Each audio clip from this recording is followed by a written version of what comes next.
कहानी में इंसान धरती से स्वर्ग पर जाना चाहते हैं, लेकिन इंसानों को ये नहीं पता कि धरती और स्वर्ग के बीच में एक और जगह है जहां पर सिर्फ और सिर्फ मौत है।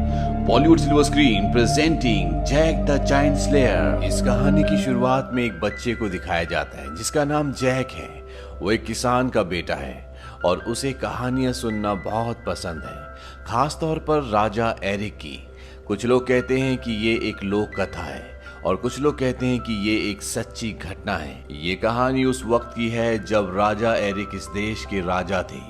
उनके राज में कुछ पादरियों ने जादुई बीज बनाए ताकि वो स्वर्ग जाकर देवताओं से मिल सकें, और जब उन्होंने उन बीजों को धरती पर बोया तो एक विशाल पेड़ उग गया जो आसमान की गहराइयों तक जाता था, और पादरियों को लगा कि ये स्वर्ग तक जाता है। और जब वो उस पेड़ के ऊपर चढ़े तो उन्होंने देखा कि धरती और स्वर्ग के बीच में एक और जगह है जहां पर बहुत बड़े बड़े राक्षस रहते हैं। और जब राक्षसों ने इंसानों को ऊपर आते हुए देखा तो उन्हें धरती का रास्ता मिल गया और वो सब के सब धरती पर आ गए। उन्होंने धरती पर आकर तबाही मचाई। उन्हें जो अच्छा लगता हो, जो चाहते हो, सब ले जाते, और धीरे धीरे उन्होंने इंसानों को मारकर खाना भी शुरू कर दिया। और तब राजा एरिक के लोगों ने एक राक्षस को मारा। पादरियों ने उसका दिल निकालकर तंत्र मंत्र से उसका एक जादुई मुकुट बनाया, और जब उस मुकुट को पहनकर राजा एरिक राक्षसों के सामने गए तो सबने अपने घुटने टेक दिए। राजा एरिक ने उन्हें वापस अपने देश जाने का आदेश दिया, और जब वो सब के सब ऊपर चले गए तो राजा एरिक ने उस पेड़ को कटवा दिया, और उस पेड़ की जो बाकी बीज थी राजा एरिक ने हमेशा अपने पास संभाल कर रखी। और जब उनकी मृत्यु हो गई तो ताबूत में उन्हीं के साथ बीज और वो जादुई मुकुट हमेशा के लिए दफना दिया गया। ये कहानी न सिर्फ जैक को बल्कि राजकुमारी इजाबेल को भी बहुत पसंद है। उसकी माँ हमेशा उसे ये कहानी सुनाती है, और वो खुद राजा एरिक के वंश की है। धीरे धीरे वक्त बीतता है और आज पूरे 10 साल बाद जैक जवान हो चुका है। वो शहर में अपनी घोड़ा गाड़ी बेचने के लिए जाता है, और जब वो शहर में होता है तभी वो देखता है कि वहां पर राजा एरिक का प्ले चल रहा है। वो प्ले देखने के लिए अंदर चला जाता है। यहाँ पर एक और लड़की होती है, और ये लड़की कोई और नहीं बल्कि राजकुमारी इजाबेल होती है, जो अपना भेष बदलकर यहाँ भीड़ में खड़ी है। किसी को नहीं पता कि राजकुमारी है। और तभी वहाँ पर कुछ लोग राजकुमारी के साथ छेड़ाखानी करना शुरू कर देते हैं। जैक उसे बचाने के लिए जाता है। उनमें से एक आदमी जैक के मुंह पर पंच मारता है। जैक खड़ा होकर उन सब को धमकी देता है, और वो सब के सब अपने घुटनों पर आ जाते हैं। जैक को लगता है कि वो लोग उससे डर गए, लेकिन पीछे राजकुमारी के लोग यानी कि शाही लोग आ गए होते हैं, इसीलिए सब के सब अपने घुटनों पर आ जाते हैं। और इसके बाद राजकुमारी उनके साथ बैठकर वहां से चली जाती है। वहीं दूसरी तरफ महल में लॉर्ड रेड्रिक को दिखाया जाता है, जिसके साथ राजा राजकुमारी की शादी करना चाहते हैं। हालांकि राजकुमारी इजाबेल उससे शादी नहीं करना चाहती। जब लॉर्ड रेड्रिक अपने स्टडी रूम में आते हैं तो वो देखते हैं कि सारा सामान इधर उधर पड़ा है, और वो समझ जाते हैं कि यहाँ पर किसी ने चोरी की है। और वो चारों तरफ देखते हैं। उन्हें मिट्टी के गमले में मुकुट मिल जाता है, और ये वही मुकुट है जो आज से कई 100 साल पहले राजा एरिक ने बनाया था, जिससे उन्होंने सारे राक्षसों को वापस उनकी दुनिया में भेज दिया था। लेकिन यहाँ से एक चीज जो उन्होंने किताब के अंदर रखी थी वो गायब है, और वो अपने सैनिक को बोलते कि जाओ शहर के सारे दरवाजे बंद कर दो और उस पादरी को ढूंढो। वहीं शहर में दिखाया जाता है कि जब जैक अपने घोड़े को बेचने की कोशिश कर रहा होता है तो उसके पास एक पादरी आता है। वो कहता है कि मुझे तुम्हारा घोड़ा चाहिए। जैक कहता है कि पादरियों के पास पैसे नहीं होते। वो पादरी जैक को कुछ बीज देता है और दूसरे पादरी का नाम बताता है। वो कहता है इन बीजों को उन्हें दे देना और तुम्हारे पैसे तुम्हें मिल जाएंगे। जैक कहता है कि बीजों के बदले पैसे कौन देता है। वो पादरी उसे बताते हैं कि ये बीज इतने शक्तिशाली हैं कि ये पूरी दुनिया को बदल सकते हैं। किसी भी हालत में इन्हें खोना मत और ना इन्हें भीगने देना। और इसके बाद वो जैक का घोड़ा लेकर वहां से निकल जाते हैं। हालांकि रॉड्रिक के लोग उसे पकड़ लेते हैं। वहीं जैक जब घर जाता है तो उसके अंकल उसे बहुत गुस्सा करते हैं। वो कहते हैं कि उस पादरी ने तुम्हें पागल बनाया, घोड़े के बदले तुमने कुछ बीज ले लिए, और वो सारे के सारे बीज नीचे गिरा देते हैं। और जब जैक बीज उठा रहा होता है तो एक बीज लकड़ी के छेद से अंदर चला जाता है। जैक को ये पता नहीं चलता। उसके अंकल चले जाते हैं। रात को यहाँ पर बहुत बारिश होती है और तभी घोड़े में राजकुमारी इसी तरफ आ रही होती है। दरअसल वो अपने पिता से लड़कर महल से निकल गई होती है क्योंकि उसके पिता उसकी शादी रॉड्रिक से करवाना चाहते हैं, जबकि वो रॉड्रिक से शादी नहीं करना चाहती। बारिश की वजह से वो इस लकड़ी के घर में आसरा लेने के लिए आ जाती है। जैक उसे पहचान लेता है और ये दोनों जब बातें कर रहे होते हैं तभी बारिश का पानी लकड़ी के उसी छेद के अंदर से उस बीज तक चला जाता है जो बीज जैक को पादरी ने दिए थे और कहा था कि इसे पानी से बचा कर रखना। और जैसे ही उस बीज में पानी लगता है वहां पर पेड़ उगना शुरू हो जाता है, और क्योंकि पेड़ घर के नीचे से उगना शुरू होता है इसीलिए घर भी पेड़ के साथ ऊपर उठना शुरू हो जाता है। राजकुमारी अंदर फंस जाती है।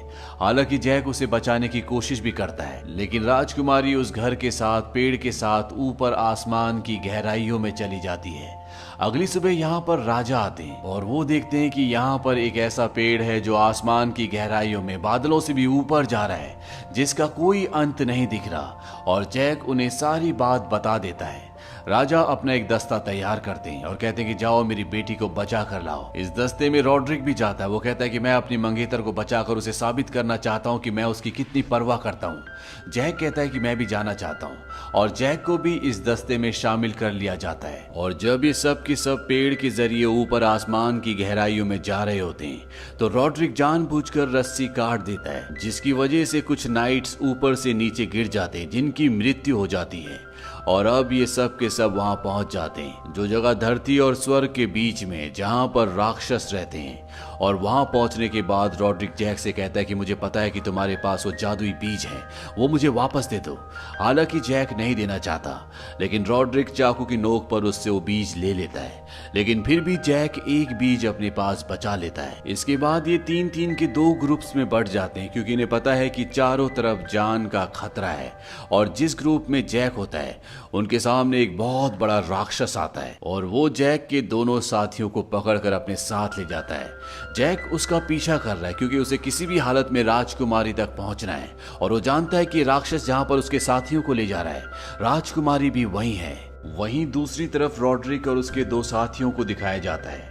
इन दोनों में से एक को रॉड्रिक ऊपर पहाड़ से नीचे जमीन पर फेंक देता है क्योंकि ये उसका आदमी नहीं होता बल्कि ये राजा का आदमी होता है। और तभी इन दोनों के सामने एक राक्षस आ जाता है और वो रॉड्रिक के आदमी को उसी के सामने मार देता है। और इसके बाद वो रॉड्रिक को भी मारने वाला होता है कि तभी रॉड्रिक अपने बैग से एक ताज निकालता है और ये ताज वही ताज होता है जो आज से कई 100 साल पहले राजा एरिक ने बनवाया था और इसे बनाया गया था एक राक्षस के दिल से। इसमें तंत्र और मंत्र की शक्ति भी है और जिसके पास ये ताज होगा सभी राक्षस उसका कहना मानेंगे। रॉड्रिक उस जगह पहुंच जाता है जहां पर बहुत सारे राक्षस हैं, जहां पर राजकुमारी है और साथ ही साथ जैक के 2 साथियों में से एक साथी जिसका नाम एलमोंट है, जिसे राक्षस ने पकड़ लिया था, वो यहाँ पर है। उसके दूसरे साथी को राक्षस ने मार दिया होता है। और अब जब रॉड्रिक यहाँ पर ताज पहन कर आता है तो यहाँ पर जितने भी राक्षस होते हैं वो सब के सब अपने घुटनों के बल आ जाते हैं और इनका जो सरदार होता है रॉड्रिक उसे भी झुकने के लिए कहता है और वो भी उसके सामने झुक जाता है। रॉड्रिक उसके सिर पर पैर रखकर सिंहासन पर बैठ जाता है और वो कहता है कि मैं अब तुम्हारा नया राजा हूँ और अब हम धरती पर जाएंगे और एक एक करके हम पूरी दुनिया को गुलाम बना लेंगे।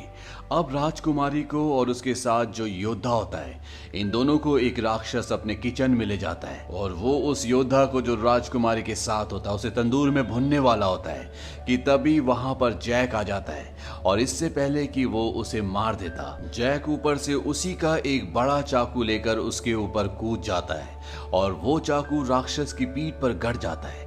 राक्षस की मृत्यु हो जाती है और इस तरह से जैक राजा के उस योद्धा को बचा लेता है और इसके बाद ये तीनों की तीनों यहाँ से निकल जाते हैं और ये उस जगह पहुंच जाते हैं जहाँ पर ये पेड़ के जरिए नीचे धरती तक जा सकते हैं।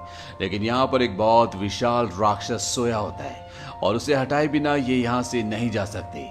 इसीलिए जैक और उसका साथी ये दोनों की दोनों मधुमक्खी का एक बहुत बड़ा छत्ता लेकर आते हैं और उस राक्षस ने जो अपने मुंह पर कवच पहना होता है उसे खोलकर मधुमक्खियों को उसके अंदर डाल देते हैं, जिस वजह से राक्षस की नींद खुल जाती है और राक्षस पूरी तरह से चरमरा जाता है और अपना संतुलन खोने की वजह से वो ऊपर से नीचे गिर जाता है। और जब वो धरती पर गिरता है और राजा उस राक्षस को देखता है तो वो समझ जाते हैं कि राक्षस अब नीचे आना चाहते हैं। इसीलिए वो अपने लोगों को आदेश देते हैं कि पेड़ को काट दिया जाए, क्योंकि अगर एक बार राक्षस नीचे आ गए तो वो पूरी दुनिया में तबाही मचा देंगे और इस दुनिया का कोई राजा इस तबाही को नहीं रोक सकता। वहीं ऊपर राक्षस लोक में दिखाया जाता है कि एलमॉन्ट जैक को और राजकुमारी को बोलता है कि तुम दोनों नीचे जाओ, मैं यहीं पर रुकूंगा। मैं किसी भी तरह से रॉड्रिक को रोकना चाहता हूँ, क्योंकि अगर वो धरती पर पहुंच गया तो बहुत तबाही मचाएगा। और एलमॉन्ट यहीं पर रुक जाता है। राजकुमारी और जैक पेड़ से नीचे उतरना शुरू कर देते हैं। वहीं नीचे दिखाया जाता है कि राजा ना चाहते हुए भी इस पेड़ को कटवा रहा होता है, क्योंकि वो जानता है कि ये पेड़ पूरी दुनिया में तबाही ला सकता है। वहीं ऊपर राक्षस लोग में रॉड्रिक अपनी सेना के साथ यानी सभी राक्षसों के साथ धरती पर आने की तैयारी कर रहा होता है, लेकिन वहां पर एलमॉन्ट छुपा होता है और इससे पहले कि वो नीचे उतरना शुरू कर दे, एलमॉन्ट रॉड्रिक पर हमला कर देता है और वो रॉड्रिक को मार देता है। उसके सर का ताज वहीं पर गिर जाता है और तभी नीचे धरती पर यह दिखाया जाता है कि सैनिकों ने अब इस पेड़ को काट दिया है और ये पेड़ अब नीचे गिरना शुरू हो जाता है। एलमॉन्ट भी पेड़ के साथ नीचे गिर रहा होता है। वहीं राजकुमारी और जैक भी पेड़ पर होते हैं और वो भी इस पेड़ के साथ गिरना शुरू हो जाते हैं, लेकिन ये तीनों के तीनों बच जाते हैं। और ऊपर राक्षस लोक में जो ताज रॉड्रिक के पास था, अब वो वहां के सेनापति के पास होता है। वो उसे अपनी अंगूठी में पहन लेता है और यहाँ पर जितने भी राक्षस होते हैं अब उसे अपना राजा मान लेते हैं। लेकिन ये धरती पर नहीं जा सकते क्योंकि पेड़ कट चुका है। तभी इन्हें वहां पर एक छोटी सी थैली दिखती है और ये देखते हैं कि उसके अंदर बीज हैं और ये वही बीज हैं जिससे वो जादुई पेड़ उगते हैं। इनका राजा इन बीजों को पानी के अंदर डाल देता है और यहाँ पर अब विशाल पेड़ उगना शुरू हो जाते हैं। सभी राक्षस उन पेड़ों को धरती की तरफ झुका देते हैं और ये अब धरती की तरफ आना शुरू हो जाते हैं। वहीं धरती पर यह दिखाया जाता है कि राजा अपनी बेटी को पाकर बहुत खुश होता है और वो जैक का शुक्रिया अदा भी करता है, लेकिन उसे नहीं पता कि राजकुमारी और जैक अब एक दूसरे से प्यार करते हैं। जैक भी यहाँ से राजकुमारी को अलविदा कह के चला जाता है, क्योंकि वो राजकुमारी के सामने एक आम इंसान है, वो किसान का बेटा है। और जब जैक अपने घर की तरफ जा रहा होता है तभी वो देखता है कि वो विशाल पेड़ धरती पर दोबारा से आ गए और वो समझ जाता है कि वो बीज जो रॉड्रिक ने उससे छीन लिए थे, उसने उन बीजों को बो दिया और अब सभी राक्षस धरती पर आने वाले हैं। इसीलिए वो अपने घोड़े पर बैठकर राजकुमारी की तरफ और राजा की तरफ बढ़ना शुरू कर देता है, ताकि वो उनको आगाह कर सके कि यहाँ पर सबकी जान खतरे में है। जैक राजा राजकुमारी तक पहुंच जाता है और वो उन्हें बताता है कि पीछे राक्षस आ रहे हैं और यहाँ राक्षस आ चुके हैं। वो चारों तरफ तबाही मचा रहे हैं। राजा और उसके जितने भी साथी होते हैं वो सब के सब महल की तरफ अपने घोड़ों से बढ़ना शुरू करते हैं, क्योंकि इन्हें किसी भी कीमत पर महल तक पहुंचना होगा, नहीं तो ये सब राक्षस जो इनका पीछा कर रहे हैं वो इनको खत्म कर देंगे, क्योंकि ये एरिक के वंशज हैं और सभी राक्षस एरिक के वंश को खत्म करना चाहते हैं। क्योंकि पिछली बार जब ये धरती पर आए थे तो उसी ने ताज पहनकर इन सब को यहाँ से वापस भेज दिया था, लेकिन इससे पहले कि राक्षस इन सब तक पहुंच पाते ये सब के सब महल के अंदर पहुंच जाते हैं। लेकिन जैक अभी भी पीछे होता है और जिस रास्ते से, जिस लकड़ी के पुल से सब के सब महल के अंदर आए, एलमॉन्ट उसे ऊपर खींचने का आदेश देता है, लेकिन इससे पहले कि वो पूरी तरह से ऊपर आता जैक उस पार आ जाता है। लेकिन उसे पकड़ने के लिए इन राक्षसों का जो राजा होता है, जिसके 2 सिर हैं और जिसने अपनी उंगली में ताज को अंगूठी बनाकर पहना हुआ है, वो उस पर लटक जाता है। एलमॉन्ट सैनिकों को तीर चलाने के लिए कहता है और वो लगातार उस पर तीर चलाते हैं, जिससे वो पानी में गिर जाता है। पानी में चारों तरफ आग है, इसीलिए वो पानी के ऊपर से नहीं आ सकता, बल्कि वो पानी के अंदर ही कोई दूसरा रास्ता ढूंढना शुरू कर देता है। यहाँ पर दरवाजा बंद किया जा रहा होता है, लेकिन तभी राक्षस दरवाजे पर लंगर डाल देते हैं और रस्सियों के सहारे दरवाजे को नीचे खींचना शुरू कर देते हैं। अंदर से राजा के लोग दरवाजे को अंदर की तरफ खींच रहे होते हैं और बाहर से राक्षस इसे बाहर की तरफ, और साथ ही साथ वो जलते हुए पेड़ महल के अंदर फेंकना शुरू कर देते हैं। इनमें से एक राक्षस के पास गुलेल भी होती है और उस गुलेल से जब वो किसी पर निशाना लगाता है तो वो दीवार, वो चीज चकनाचूर हो जाती है और राजा समझ जाता है कि इन्हें रोकना अब नामुमकिन है। वो अपनी बेटी इजाबेल को बोलता है कि तुम हमारी बैठक में जाओ, वहां पर एक खुफिया रास्ता है जो तुम्हें एक टावर तक ले जाएगा। वहां पर एक मशाल होगी, उस मशाल को जला देना। इससे आसपास के सभी राज्य खबरदार हो जाएंगे। और अब राजकुमारी इजाबेल और जैक उस मशाल को जलाने के लिए निकल पड़ते हैं। और जब वो महल के अंदर से मशाल की तरफ बढ़ रहे होते हैं तभी नीचे से जमीन फटना शुरू हो जाती है, क्योंकि जो राक्षस पानी के अंदर गिरा था, जो सभी राक्षसों का राजा है, जिसके हाथ में अंगूठी है यानी कि वो ताज है, वो नीचे से ऊपर आना शुरू कर देता है और वो इन दोनों पर हमला करता है। वो इन दोनों को पकड़ लेता है और जब वो जैक को खाने वाला होता है कि तभी जैक अपने गले के लॉकेट से उस आखिरी जादुई बीज को निकालता है जो उसने छुपा लिया था, जो उसने रॉड्रिक को नहीं दिया था। और इससे पहले कि वो राक्षस उसे खाता, वो बीज उसके पेट के अंदर डाल देता है। और जैसे बीज उसके पेट के अंदर जाता है उसे कुछ होना शुरू हो जाता है। वो इन दोनों को छोड़ देता है और अब उसके पेट में वो पेड़ उगना शुरू हो जाता है, जिसकी वजह से उसके शरीर के टुकड़े टुकड़े हो जाते हैं। और जैक के सामने उसका हाथ आकर गिरता है जिसमें वही जादुई ताज है जो कि एक राक्षस के दिल से जादू तंत्र मंत्र से बनाया था। और जिसके पास ये ताज होगा सभी राक्षस उसे अपना राजा मानेंगे, उसका कहना मानेंगे। वहीं महल के अंदर दिखाया जाता है कि राक्षस अंदर पहुंच चुके हैं और उनके सामने राजा और पूरी सेना होती है और सबको अब यकीन हो चुका है कि उनका अंत सामने है। लेकिन तभी ये सब के सब अपने घुटनों पर आ जाते हैं। किसी को कुछ समझ में नहीं आता। एलमोंड कहता है कि शायद मेरे पीछे कोई है। उसके पीछे जैक होता है जिसके हाथ में वो ताज है और उसी ताज को देखकर ये सारे राक्षस अपने घुटनों पर आ गए होते हैं। वो उस ताज को अपने सिर पर पहन लेता है और इसके बाद वो सभी राक्षसों को आदेश देता है कि वो अपने देश, अपनी दुनिया में वापस चले जाएं। और उनके जाने के बाद इन सभी पेड़ों को काट दिया जाता है जिससे इनकी दुनिया यानी कि राक्षसों की दुनिया तक पहुंचा जा सकता है। और अंत में ये दिखाया जाता है कि जैक की और राजकुमारी की शादी हो गई। इनके 2 बच्चे हैं, जैक जिन्हें राक्षसों की वही कहानी सुनाता है जो उनके साथ आप बीती हुई थी। बच्चे पूछते हैं कि फिर उस ताज का क्या हुआ। जैक बताता है कि वो ताज आज भी सुरक्षित है। दरअसल उस ताज को एक शानदार ताज में बदल दिया होता है। दिन, महीने, साल गुजरते हैं और कई सालों के बाद ये दिखाया जाता है कि आज भी वो ताज टावर ऑफ लंदन में पूरी तरह से सुरक्षित है, जिसे दूर दूर से लोग देखने के लिए आते हैं, लेकिन किसी को भी इसकी सच्चाई नहीं पता। तो ये थी पूरी कहानी Jack the Giant Slayer movie की। ये फिल्म सन 2013 में रिलीज हुई थी। IMDb पर इसकी रेटिंग है 6.2। उम्मीद करते हैं कि ये कहानी आपको पसंद आई होगी।